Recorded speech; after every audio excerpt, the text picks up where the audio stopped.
Simon, Sure. good to see you. Thanks for spending a bit of time with us.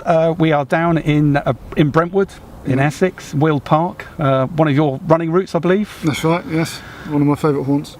I say we just want to have a quick chat with you. I won't bore the readers on how we actually come to meet, but yeah, just a little bit of background into you and how you got into running. How I got into, well, so I kind of ran reasonably well when I was a youngster at school. I'd be, for my age group, I quite often win the cross countries and things like that, but never really took it to any other level. And I guess when I was about 16, 17, didn't really do much more in terms of running until I was, just trying to think, probably about 29. Yeah, and I decided to put myself in the ballot for the London Marathon, which I did, and I ran that at a pretty easy pace. I didn't put much training into it at all. I was probably doing about 20, 25 miles a week, if that. So 29, that would have been what year of the London Marathon? That was 94, I 94. think. Yes, yeah. Yeah, so yeah, I'd have been 29, almost 30. And I did that in what I consider now is like sort of, well, I mean, it was a reasonable time. I was really pleased with it, yeah, but compared to what I've done as I've got older, but I've been training with a lot more focus. So I did that in 3 hours 53, yeah, which in fact, I don't think at the time they did a chip time, you only got a gun time. Right. Yeah, and I know it took me about 12-15 minutes to get across the line because I was right at the back. So I always think that I did that in sort of like 3 hours 40 something. Yeah. So I did that and I thought, well, I've done that, right, that's it, kind of finished. Yeah.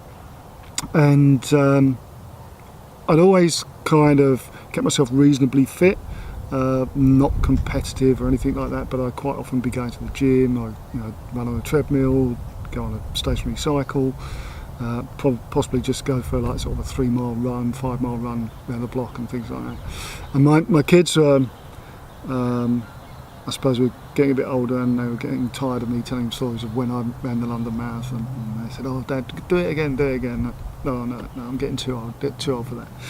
But eventually they convinced me in 2008, it would have been, to go out and run the London Marathon. And I thought, well, okay, well, I'll do it this time. So I put myself into the ballot, and I was lucky enough to get selected straight off, not getting, not having to wait several times, And I thought, well, I'll put a bit more effort into the training this time, a bit more time, a bit more focus. Didn't really have a structured plan apart from a advanced marathon plan I downloaded from Runner's World, which, when I look back at it now, wasn't particularly that challenging for an advanced marathon plan, but it kind of got me round, and I think at that time it got me round in about 3 hours 1 minute. Oh wow, yeah. So quite an improvement. Massive improvement really. And I didn't feel particularly challenged at the time. I was tired at the end and everything, but I thought, wow, actually 3 hours 1 minute, getting under 3 hours would be good. Yeah, so it kind of piqued my interest somewhat. Yeah, so I thought, right, okay, well, put some effort in next year. Yeah. And so the following year, I kind of was just ticking over, wasn't focusing on races, wasn't being competitive or anything like that. So the following year, I decided to go a bit harder and bought a running book, which is the Bible everybody gets, which is the Freisinger and Douglas Advanced Marathon, and sort of followed their plans, which was a bit more challenging in terms of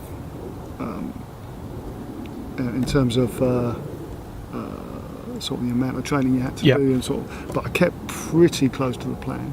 And I think at the time it was like the 55 mile and 70 week plan, something like that. In the preparation, I decided to do a half marathon, which was at Roding Valley. And so the year before, when I was preparing for the London Marathon in '94, I did the Brentwood half marathon, and I got a time, I think, of 1 hour 34 or something like that. And so I thought, well, it would be good to do a half marathon in preparation for this. So I did the Roding Valley half marathon. Unbeknownst to me, that it's probably, in Essex, it's probably one of the trickiest half marathons. It's a bit up and down. And lots of history with that race. Yeah. But I went out and run it, and didn't know until the end. I came in first V40. Yeah. So, well, this is pretty good. Yeah. So, get a bit of a reward, a little medal, and it was an Essex Championship race, so I got an Essex medal as well, which I'm completely taken aback. And I thought, actually, I wouldn't mind doing a bit more of this. So it made me more focused for London. And so then I ran London Marathon 2009, and aiming to get under 3 hours, and did it in 2:47. So pretty pleased about that. That's very good, and obviously a much different experience racing that kind of. Yeah. I must say, I was spent at the end. Yeah, I can remember running down the embankment, and all the noise was just kind of overwhelming. I mean, it'd always been noisy in the past, but I could cope with it. But I felt like this is just too much because I'm hurting, and it's just like my senses are just all going. Yeah, so I can remember that being a strange experience, and then getting to the line and kind of dry heaving. So. and the preparation for that. I mean, did you have? Obviously, you did the half marathon, but did you have indications that you were going to go that far under 3 hours? Not really. So, well, I guess the half marathon I did in 1 hour 18. So I know a rule of thumb is double it and add 10 minutes. Yeah, so that would suggest that I would have come reasonably under 3 hours, but I hadn't really made that connection at the time. Yeah. And so really after that I thought, right, okay, I'm going to start doing some more racing, I'm going to keep this going. Yeah, and so that was from that time it kind of snowballed. Yeah, and I started trying to race more. Yeah. And the marathon has been a focus? Pretty much so. So that's kind of the focal point of the year, is a marathon in the spring, and then races up until then. It's kind of a bit light in the summer, although the last couple of years I've done some track stuff with the club, and in more recent times I've been doing cross country as well. So I've been doing a lot more races. But like now, until probably October, I won't be really racing at all or anything, just taking it a bit easy. So you coached yourself virtually with the book. Yeah. So was then that I know you're a member of Havering? Yes. Did you join the club after that, or? Yeah, so I joined the club pretty much after, well, it was about 2009, and it was twofold really. It was one that I just felt like sort of run with some people. It wasn't necessarily for coaching or anything like that. And Havering is pretty much a track club, yeah.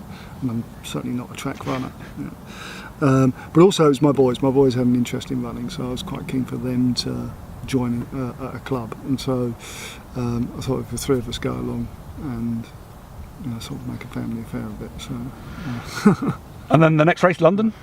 So, sorry, you went and then did London Marathon again each year? Well, yes, I know. I was going to do London in 2010, but it didn't actually come about. So I ended up doing Edinburgh. That's a long-winded story, but the reason I didn't do London in 2010 was that, by that time I had good for age, which was another thing, thinking, I can now get into London each year. So... which is an incentive all on its own, I would say. Yeah. So, but I'd got my good for age form. I'd sent it off right at the last moment, before the cut-off date, and it was a time when there was a postal strike, and it didn't get there on time, so I didn't get in. So then I thought I'd do Edinburgh, and the goal then was, right, okay, I want to get under 2:45. I've done 2:47. Yeah, where's the next step? Get under 2:45. Because you get under 2:45, I think you may know, you get on the championship start at London. So I wanted to experience, getting on the championship start. So. And mission achieved? No. So yeah, I did 2:46. Yeah, I'd put in more training than the previous year, but what I'd say was the conditions were pretty challenging at Edinburgh that year. I mean, Edinburgh's a pretty quick course. I mean, the first 6 miles are kind of net downhill, and not massively so, but it can, because it's later it's a month later, it can be quite warm, and before I can remember, it was like pretty warm that day. And when you do sort of like winter training in the cold, and then get hit doing 26-mile run in the heat, it can be a bit challenging. But you must have been happy that you took a minute off your time. I was, yeah. Oh, over the moon with it, really, to be quite honest. So then moving on to 2011? 2011 was London Marathon, and I'm trying to think what I got in 2011. So I think 2:43, yeah. So that was when I actually got under, under 2:45, which was, which I didn't really do anything much different from previous years, which I should have done really. Trying to get quicker, then you have to do something that's slightly different. I think the only thing that was probably different was my training probably started earlier, because it wasn't like, oh right, I'm going on a 16-18 week training block. I was kind of training because of running cross country with the club during the winter. Yeah, so I was at a level based fitness through the winter before I started going into sort of like dedicated marathon training. So over the moon to get 2:43, because that got me on the champ start the following year. So. And then you're obviously a man driven by targets, because you didn't stop there. No. But so the following year I actually blew up. So which was quite a 2012. Yeah, 2012. Yeah, so 2012 was 2 hours 47 and something. So. That's not too bad a blow from a man. No, but it's kind of a bit of a schoolboy error, I guess. So I had been running. I felt like that year I'd been running pretty well. I'd got a personal best in a half marathon. I managed to run a 74-minute half marathon. So I went into that feeling fairly bullish, and I was thinking, yeah, I'm going to get well under 2:40. Went out on a pace that was quite a way under 2:40, and by mile 16 I'd paid for that dearly. I suppose a lesson to learn. Yeah. So, but there I was continuing racing. It wasn't just marathons. So, and you were seeing improvements, obviously. Oh, yeah. So, sort of like 16 something 5Ks and sort of 34-minute 10Ks. So you knew it was in you. Yes. Yeah. So, but yeah, the ultimate goal was to get under 2:40. So. Well, so then. And I see you got Chester down there as well. So Chester, that wasn't a race. So I was a pacemaker. You were a pacemaker? Yeah, so a 3-hour pacemaker. So I've been doing quite a bit of that actually. So, which I really enjoy. It's really great fun. So chatting to people and then helping people realise their goals, and at the end of it, just seeing people's faces, they're so pleased to sort of achieve the particular goal. And I know how I felt. And how I still feel if I've got a target and I managed to achieve it. And that 3 hour is quite a target for a lot of people, yes, really. It is, yeah. I mean, you're a good runner to get 3 hours. I think 3 hours under, you're a reasonable runner at any age. Yep.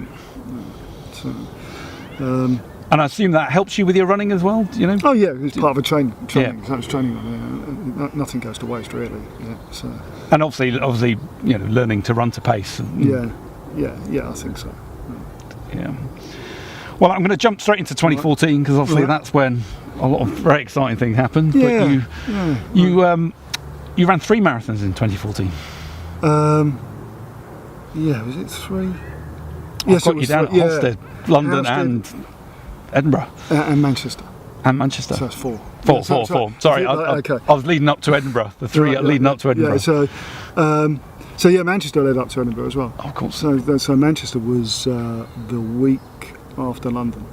Was it the week? Yeah, it was the week after London. So probably not a bit. It's not rule book preparation really. But Manchester was pacing, so I was doing 3 hours 15. So that was a long run. Yeah, my goal was always to try and get under 2:40, and that was to do it at Edinburgh, because that was 4 weeks after my birthday. I wasn't going to be doing London, but I had a championship start, so I thought, well, actually, I've got to do a long run. It's catered for. It's a great event, so I'll just do it as a training run. So the stated objective was to go to London, just enjoy the occasion, go round in an hour 30, and then do a fast finish long run. So just pick the pace up and I try and do that in training sometimes because that's a really good training regime for the long run. You know, doing 18, 20 miles, do 10 miles kind of easiest pace, and then just try and pick it up. But it's really quite difficult to do by yourself sometimes, especially if the motivation's not there. It's hard to get out the door in the first place. You know? Yeah. But when there's a group of people, you're doing an event like that, it makes it a lot easier. So I actually went round the first half quicker than I anticipated. I was really having to hold myself back. You know, it's really quite difficult because in the championship start you're with a lot of like, sort of good club runners and you're behind the elites and they just go off, and I was thinking, right, I can't do the first mile in 5:55. It's got to be it's got to be a 6:50, you know. So all these people are going past you and that, and you're just champing at the bit. So I actually went through halfway in 1:26, which I was thought, well, I'm going to beat too quick, but let's see what happens now. And so I just started picking it up, and it was a lot easier because when you pick the pace up in the second half, then you're kind of chasing people down. So you always had a target to go after, and I ran the second half in an hour and 20. So coming in 2:46 on what was supposed to be a training run, and the goal was 3 hours to do that. I'm just under 3 hours as a training run. It was great, and I thought, well, I'm in really good shape here. I'm looking forward to Edinburgh now. So that must have given you a lot of confidence. Yeah, it did. Yeah. So. And did it put more pressure on Edinburgh? I don't think so. No. No, I don't think so. So I had a game plan. I was going to stick to it. I knew what my paces were. I wasn't going to do the same mistake I did in 2012, thinking, right, okay, I can really push this perhaps a little bit further than I knew I could. So the goal was always to get under 2:40. So if that was 2:39.59, so be it. Yeah. So that was the pace I was going to run. Yeah. So before Edinburgh, obviously had a birthday. Yeah. Was big celebrations, or did you take it easy? No, I was going to. But no, I didn't. No. So had a lot of people around the house. Probably had ended up having about 100 people around. Had a big takeaway.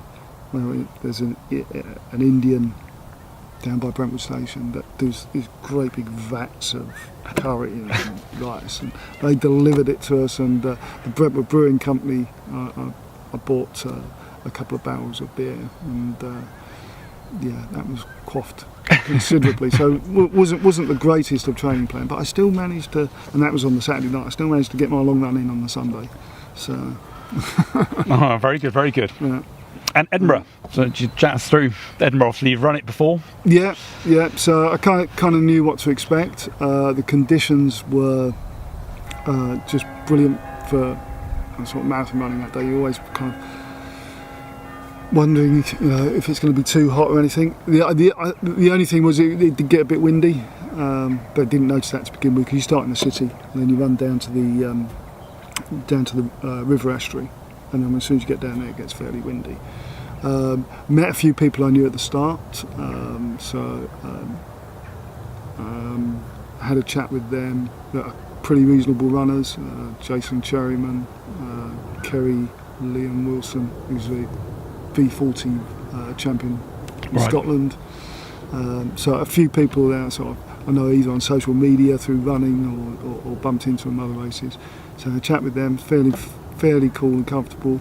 The wife was there with the kids. I'd like to spend a weekend up in Edinburgh. So it was all going to plan. Set off, and it was up until about 18 miles. It was all spot on. I was getting the splits in, what I wanted.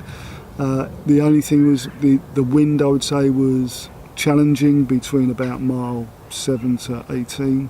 But it was really good actually, because there was a group of about 4 of us, and we was taking it in turns to draft each other. Yeah? So sort of going in front and then coming back to try and get yourself out. And was that planned in any way beforehand, or? No. You just end up with a group of people, so it wasn't planned as such. But a bit of camaraderie. Yeah. Then at 18 miles you turn back, and so I guess that last 8 miles it was challenging, to say the least. It was like head down, focused. I've got to get through this. Yeah. And managed to do it. I knew by sort of mile 20 that I was going to come in on 2:40, unless something really weird happened, like sort of pull a muscle or get cramp or something like that. But touch wood, I don't really suffer from Come through. cramp. So 2:38.48, Yeah. which puts you fourth V50. fourth V50. Yeah. So, but yeah, I mean, there's some talented guys in the V50 class at the moment, Yeah, we mentioned off camera before that the V50 times have plummeted, really. Yeah, so there's like 7 V50s under 240 this year, and I think if you look back the last 12 years, there's only ever been 1 or 2 per year. So obviously the class of 64 has come good. So there's some pretty good times now. I mean, one of them, the guy who's got the top time there, Ben Reynolds, 2:33. I mean, that's a pretty good time. Yeah, that's awesome. Yeah.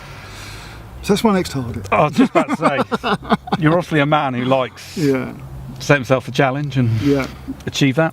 So yeah, what I'd like to do is, I'd like to get as near to 2:30 as possible. Yeah.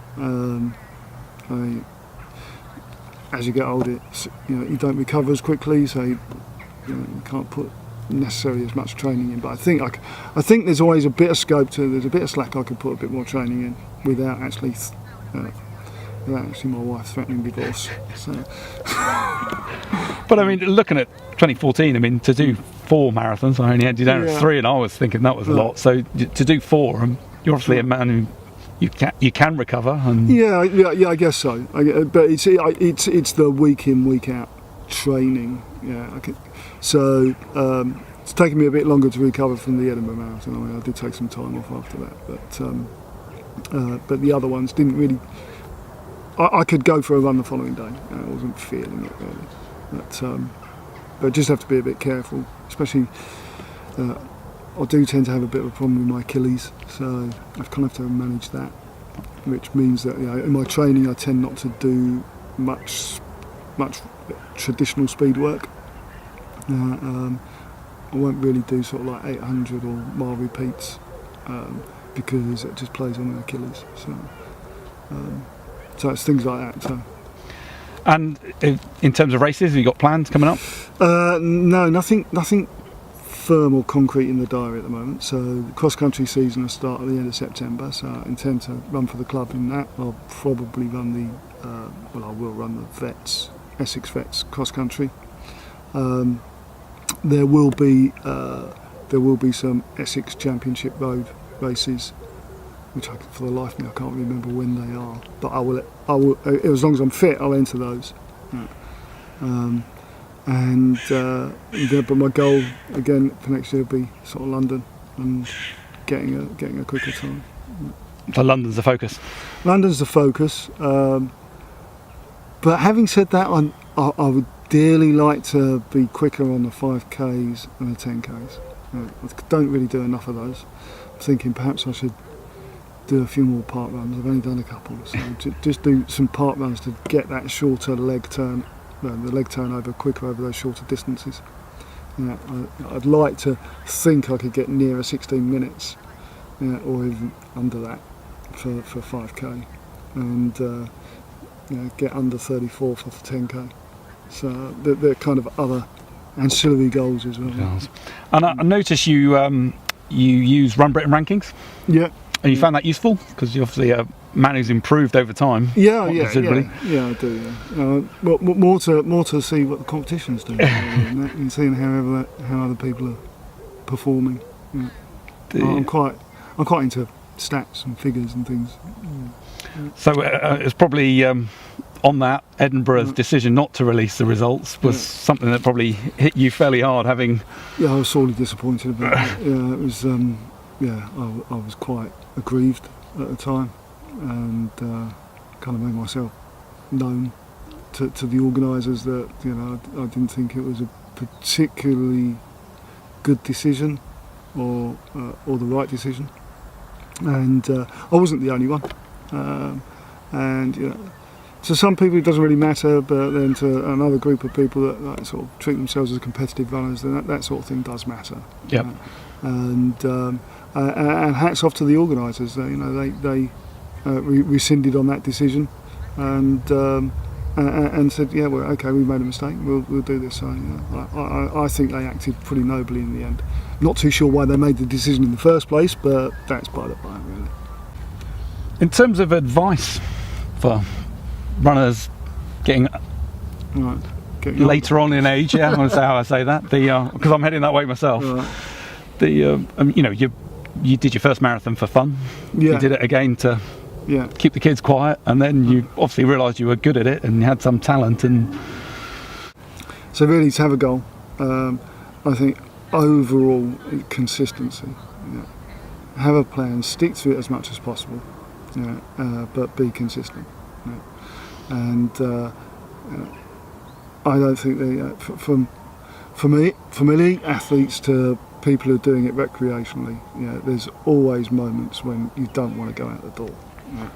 And it's quite easily, you know, it could be 6 o'clock in the morning, you turn over and turn your alarm clock off, and it might be 8 o'clock at night, and you think, oh, it's getting dark, I don't want to go out. Yeah, you need to overcome those challenges, become consistent, you know, and so there's like little tricks and things that I use. You know. So I look at my training diary and think, I've got to go out and do an 8-mile run tonight. I really don't want to do it. You know, I really don't want to do it. So I've got to go out and do 2 miles. I get 2 miles down the road. Oh, I may as well do the next 6. So, so it's things like that. Yeah. So that's it. And I don't know. What other advice? I think. Yeah, just keep challenging yourself. Really. And speaking of challenges, there's been quite a growth in ultra running. Yeah. Is that something you've considered? No, well, it's something that's always kind of in the back of the mind, and it's kind of, well, do I want to do that? Is it going to hurt too much? Yeah. So I'm not sure. I'm not convinced I'm going to go out and do an ultra. So maybe watch this space, but. Well, it's been a pleasure talking to you. Thanks very much for that. We'll put some stats around the video to give people a little bit more about you, and we wish you all the best for that. All right, thanks, Paul. Closest to 2:30 as you can get. Yes, yeah. It's been a pleasure. Thanks. Thanks.